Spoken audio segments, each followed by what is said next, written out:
Ви благодарам, председателке.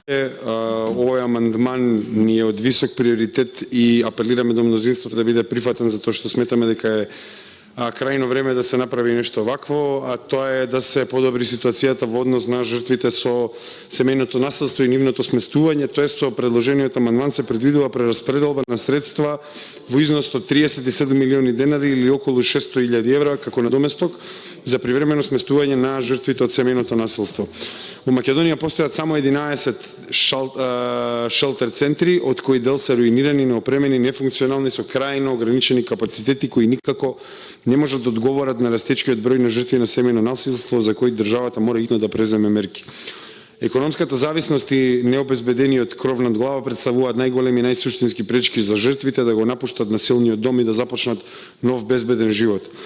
Многу жени жртви на семејно насилство со целосно или делумно финансиски зависни од насилникот, без или со недоволно лични приходи за да можат самостојно да ги поднесат високите трошоци за живот.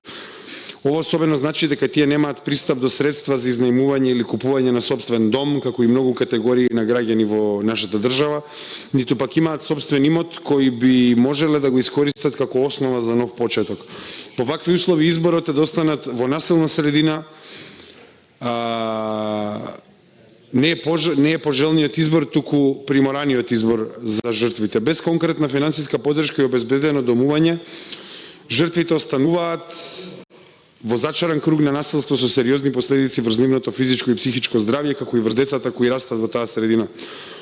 Овој наш амандман е директен одговор на обврските кои државата ги има согласно Истанбулската конвенција и Законот за спречување и заштита од насилството врз жените и семејното насилство, кои предвидуваат дека државата мора да обезбеди мерки и финансии кои би значеле помош за нов почеток и закрепнување на жртвата, вклучувајќи го и домувањето.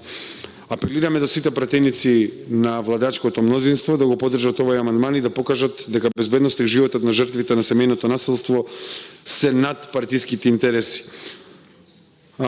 Не смееме да дозволиме економската немок и немањето кров над глава да биде причина за ваква реалност за нашите граѓани. И на крајот, како за се, сиромаштијата ги амплифицира сите основи за недостоинствен живот во Република Македонија, така и на жртвите за семејното насилство. Затоа ве молам да бидеме проактивни во овој поглед и да ги обезбедиме овие дополнителни средства. Ви благодарам многу.